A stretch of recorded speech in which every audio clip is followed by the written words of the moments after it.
serenade.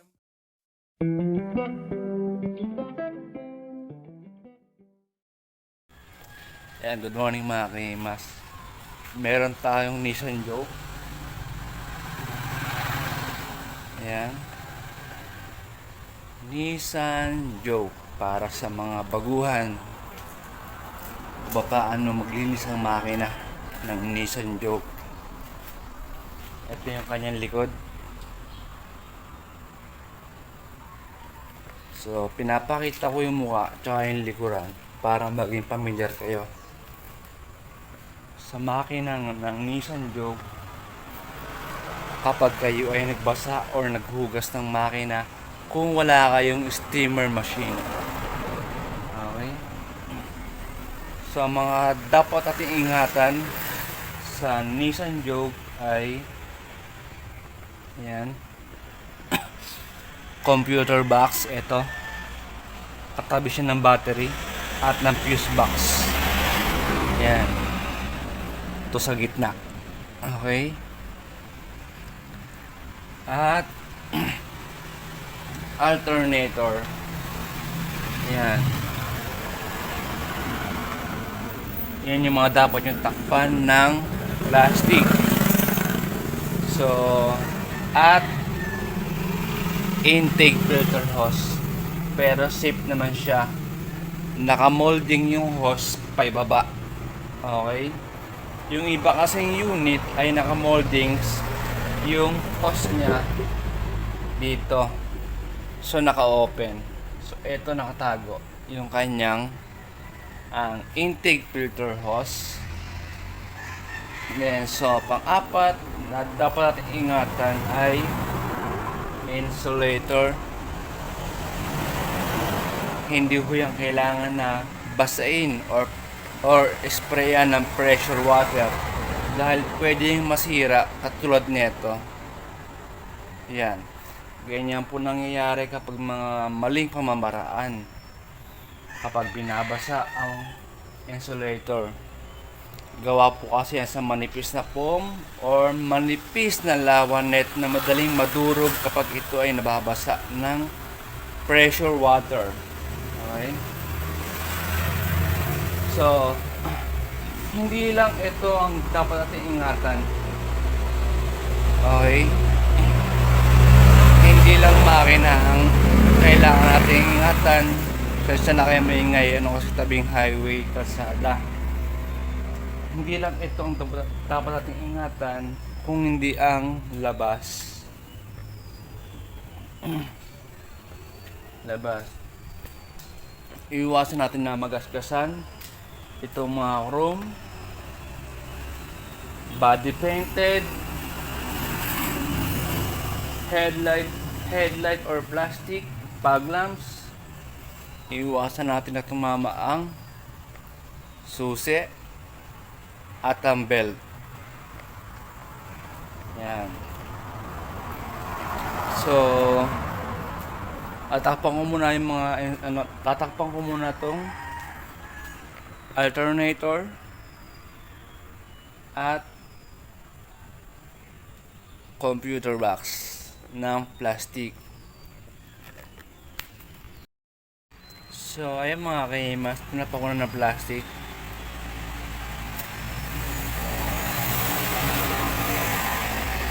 Then, kailangan nyo rin siya lagyan ng basahan para pag-spray, hindi tumalsik yung plastic. Katulad nito. Yan. So, sinama ko na itong fuse box kasi merong kawang na konti. Baka pasukin ng tubig yung fuse box. Ito kasi computer box kabila. Ito naman yung fuse box. So, maluwag na kasi. Baka magkaroon ng problema kaya sinama ko na rin. Yan.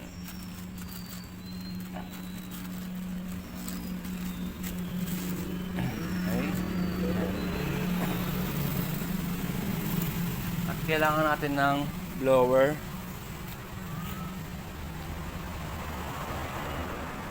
Sa brush. Kung wala kayo nito, pwede naman paintbrush. So, car shampoo. Kung wala kayong car shampoo, pwede naman Joy. Joy, baka naman. Yan. Okay. So, tsaka timba na may tubig. Kailangan natin yan. Then, kung wala kayong foam wash, pwede naman yung kahit timba-timba na lang, kahit mano-mano. Then, kung wala kayong blower, pwede naman yung air compressor. Yan. Okay. So, okay na. So, kailangan natin mag-spray gamit ang pressure water. Yan. Pressure water. Lahat ng area. Kailangan mabanlaw muna natin. Then, kung meron kayong degreaser, pwede kayong mag-apply ng degreaser sa mga area. Okay? Pwede po yun. And kung sakaling meron mga leak ang mga area or mga langis, tagas ng langis, pwede kayong mag-apply ng kerosene or gas. Huwag po kayong mag-apply ng thinner dahil nakasira po siya ng body painted, baka tumulo. Okay? Sa mga plastic, pwede rin siya makasira. Yan. Sakaling may leak, may tagas, pwede kayong mag-apply ng kerosene or gas. At kung sobrang dumi, pwede kayong mag-apply ng degreaser. Yan. So, iba ho yung procedure ko ng engine detailing. So, ito po ay tutorial ng engine wash lang. Okay, engine wash tayo. So, yan mas gamit ako ng apron para hindi tumama yung aking susi or belt sa body painted. So, para sa mga baguhang car wash boy or baguhang car owner or baguhang car wash owner, so ito yung mga dapat yung takpan sa mga old model kung sakaling maka-enkwentro kayo ng ganitong unit. So, ito sa video. So, ayan. Papakita ko sa inyo yung mga dapat takpan sa mga lumang unit o mga old model car. Okay. Ito yung dapat yung takpan. Yan. Mushroom or filter yan. Filter. Yan. Filter yan. Okay, sa mga old model. Siyempre, pag mayroon ganyang butas, tatakpan nyo rin. Yan. Tatakpan nyo rin yan ng plastic para hindi pasukin ng tubig. Yan, meron din. Then, siyempre, eto. Yan. Baka sakaling pumasok ang tubig, di ba? Yan, butas na yan. Pag naka-encuentro lang kayo. Then, siyempre, intake filter hose. Dapat yung takpan. Distributor. Ayan. Distributor. Ayan. Pag kayo nag-engine wash, distributor yan. At yun, ang alternator. Yan yung mga dapat takpan. Okay. Yan.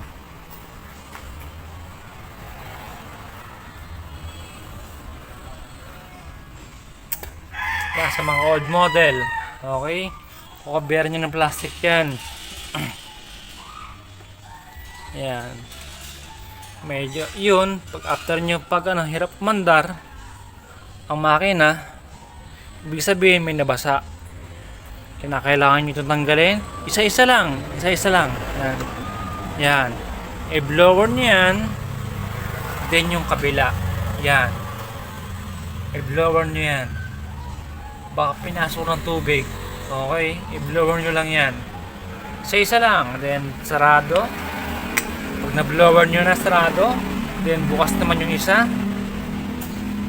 Yan. Blower din ulit yung kabila.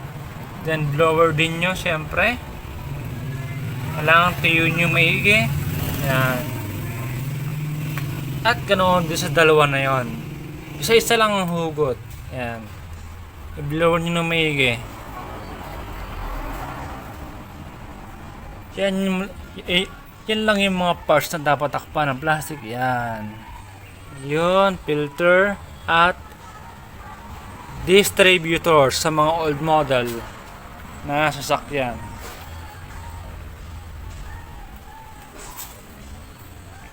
And pag hindi umandar, kahit na hinangina mo na to, kailangan mo siguro tanggalin dito. Yan. Yung tatlong tornilyo yan. Isa, dalawa, tatlo. Then kailangan mo i-blower yung loob. Pero bago mo i-blower yung loob, hanginan mo muna to, baka dito lang. Tanggalin mo ito isa-isa. Yan. Blower mo yan. At blower mo rin yung kabila. Yan. Baka pinasok ng tubig. Okay? Kung sakali hindi umandar, tanggalin mo rito. Okay? Tanggalin mo dyan. Siyempre, kailangan mong ilagay sa tamang lagayan yung mga tornilyo. Baka mahulog, di ba? Then, i-blower mo yung loob or punasan mo na ito yung nabasahan. Then, salpak, tsaka paanda rin. Kalimitan sa mga old model, ay ganyan nangyayari. Okay? Pinapasok ng tubig. Kaya, hirap umandar. Hirap dumiretso yung pag-start niya. Ayan. Alternator. Distributor. At intake filter hose. Yan. Filter. Old model.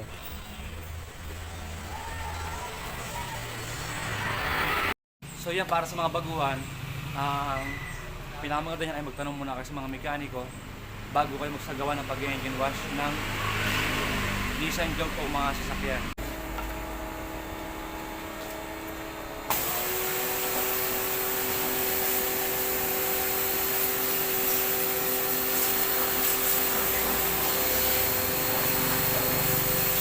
Ito ba, wala ito malinis namin. Ano niyan eh, nadaan lang namin kahapon sa ano yan eh, gatas.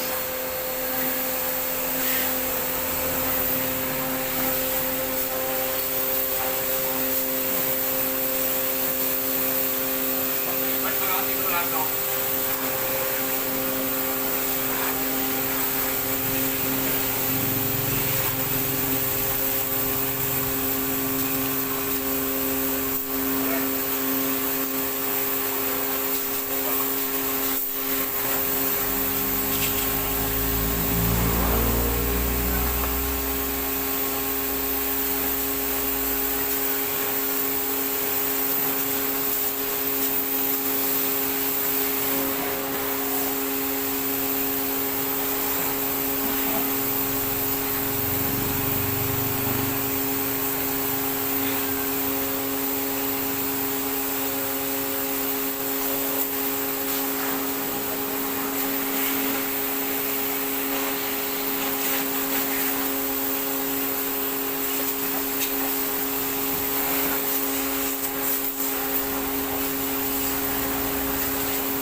So yun mga kaimas, kailangan masabon nyo lahat ng area. Okay?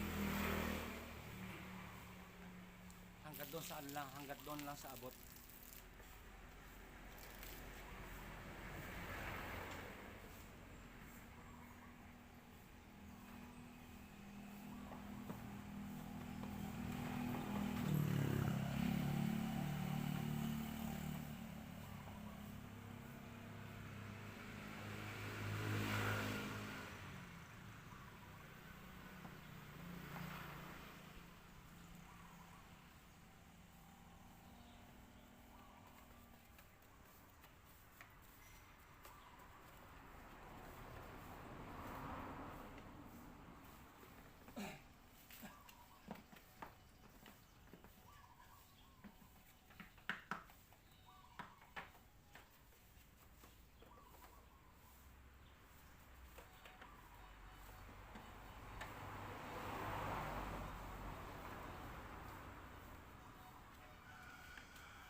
So balawan natin mga kaimas.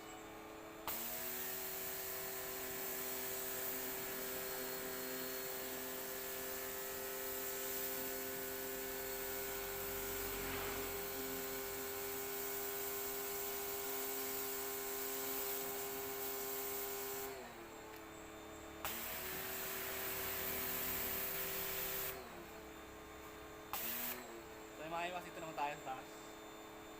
Okay. So ingatan natin ko, nabasa.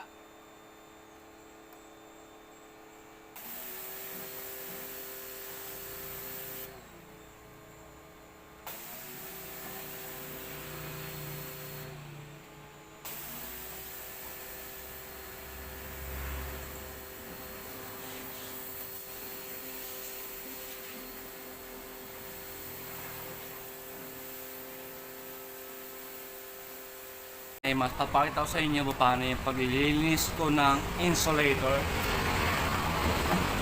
Okay. Gamit ako ng microfiber. Pwedeng foam. Pwedeng wash mitt. Sabunin natin. Yan.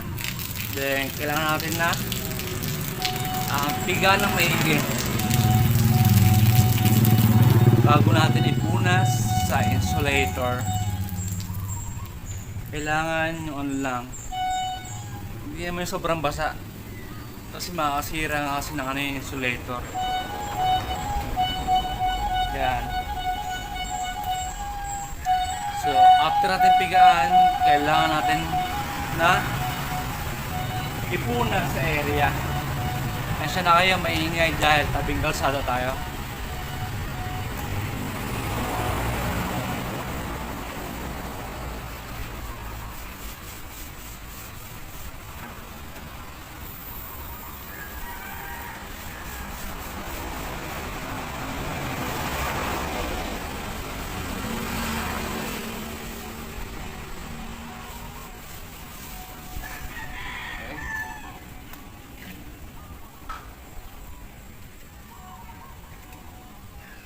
malinis na po, di ba? Ito naman yung kabila.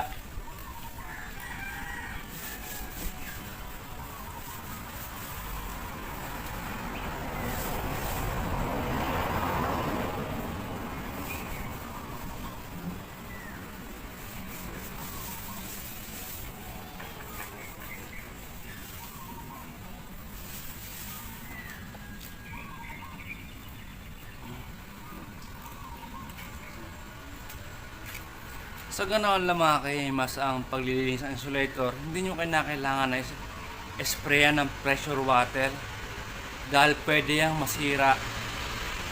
Okay? So, doble ingat lang, doble ingat. So, kung sakaling marami pa yung area, pwede nyo ulit balikan. Applyan ulit ng microfiber. Then, magkasabo naman tayo nitong paligid. Okay. Balik natin ito.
Bago banlawan ay shoutout muna kay Sir Tons Banig, Alfred de la Peña, at Dennis Salcedo, Marian Labeda. Yan, shoutout po sa inyo. Thank you for watching po. So yan mga himas ay sure ako okay na at nasabong ko na rin yung lahat ng area. At tulad ng sabi ko, kapag merong sublife, pwede niyong balikan para may tama. Okay? So, kailangan ko ng banlawan and bago tayo mag-blower.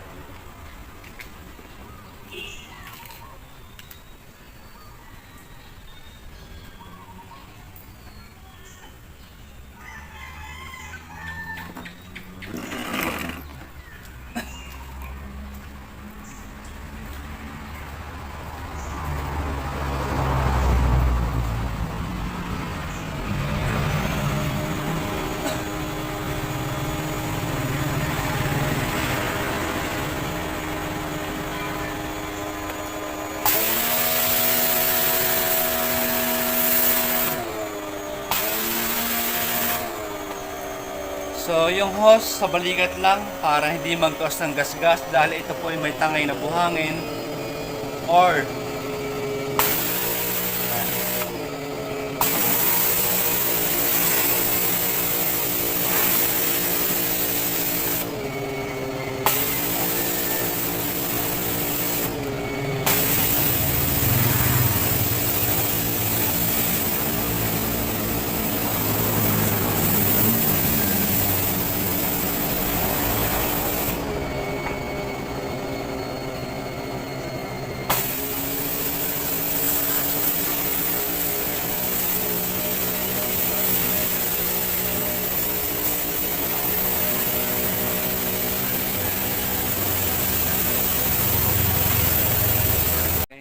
after natin siya banlawan, kailangan na natin siyang gamitan ng blower. Kung wala kayong blower, pwede yung air compressor. Okay. bago tayo magtanggal ng mga plastic. So una kailangan ay blower muna. So wait lang, play ko lang to.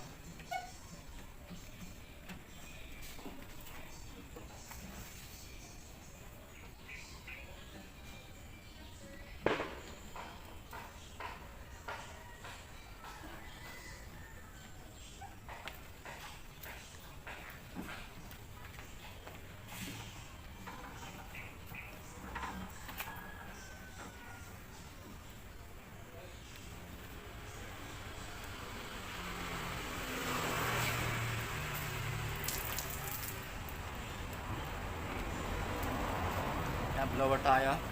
At kahit itong cable ay iwasan natin na tumama sa body painted dahil ito ay may tangay ng mga buhangin na pwede mag-cause ng gasgas. So sa balikat lang. Kailangan ay lahat ng area ay mag-blower nyo, pati yung mga socket. Lahat ng socket.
Okay na mga kahimas, ang lamig ng plastic.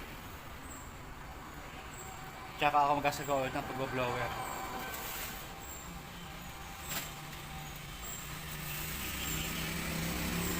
Okay. Then, pagkatanggal nyo ng plastic sa mga alternator, intake filter hose, at computer box, kailangan nyo ulit siya applyan ng blower.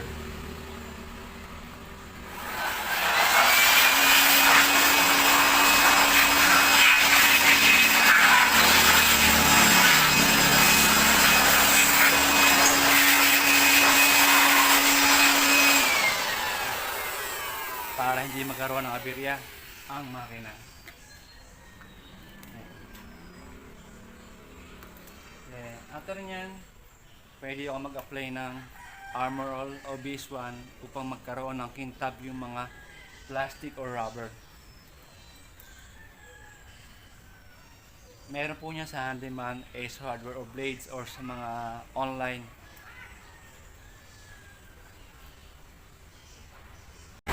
So yun mga kaimas, at mabot na nga kayo hanggang sa kaduluduluhan ng aking engine wash tutorial. At kung bago ka sa channel ko, like, subscribe and hit the notification bell button para update kayo sa mga bagong uploads, basic tip tutorial, technique ng aking YouTube channel. Okay, sa may mga katanungan, comment down below para mas tutulungan yung katanungan. Ayan, okay na.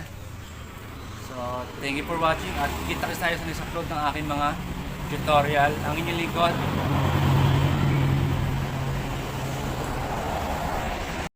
But if I lay down and I play dead and I stay dead, maybe you'll get sick of being the monster out of my head, under my bed. Think you're something out of my nightmares, standing right there.